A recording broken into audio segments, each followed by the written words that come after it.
നമ്മുടെ ബ്രൂണല്ലേ കിടക്കണ്. ബ്രൂണക്കുട്ടാ, നമ്മുടെ സബ്സ്ക്രൈബേഴ്സിനൊക്കെ പറഞ്ഞേ ഹാപ്പി വിഷു പറഞ്ഞേ. ഒന്ന് പറയടാ കുട്ടാ. കണ്ട കുറേ നാളത്തെ ഇടവേളയ്ക്ക് ശേഷം ഇതേ ബ്രൂണക്കുട്ടൻ്റെ സബ്സ്ക്രൈബർമാർ. ബ്രൂണോ ഹാപ്പി വിഷു എന്നാ. ബ്രൂണൊക്കെയാണെങ്കിൽ പടക്കം പൊട്ടൊക്കെ പേടിയായിട്ടിരിക്കുന്നത്. അതെ ഇതിൻ്റെ ചൈനീസ് പടക്കമൊക്കെ പൊട്ടിച്ചപ്പോൾ പേടിച്ച് ഇരിക്കണേ. ബ്രൂണോ വാ പോവാ നമുക്ക് ദേ കിടക്കണേക്ക് പിന്നെ ഇത് നമുക്ക് എടുക്കണ്ട. സിറ്റ് ഔട്ടിൽ തിണ്ണ നമുക്ക് എടുക്കാൻ പോവാ നമുക്ക്. ദേണ്ട അവൻ ആരെയോ കാത്തിരിക്കുന്നു. ദേണ്ട ബ്രൂണോ ആരെ കാത്തിരിക്കണേ?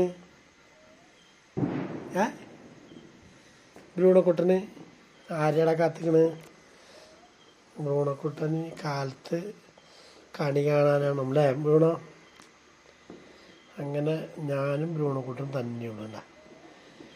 ബ്രൂണോ എല്ലാവർക്കും ഒന്നും കൂടി പറഞ്ഞേ ഹാപ്പി വിഷു. അതെ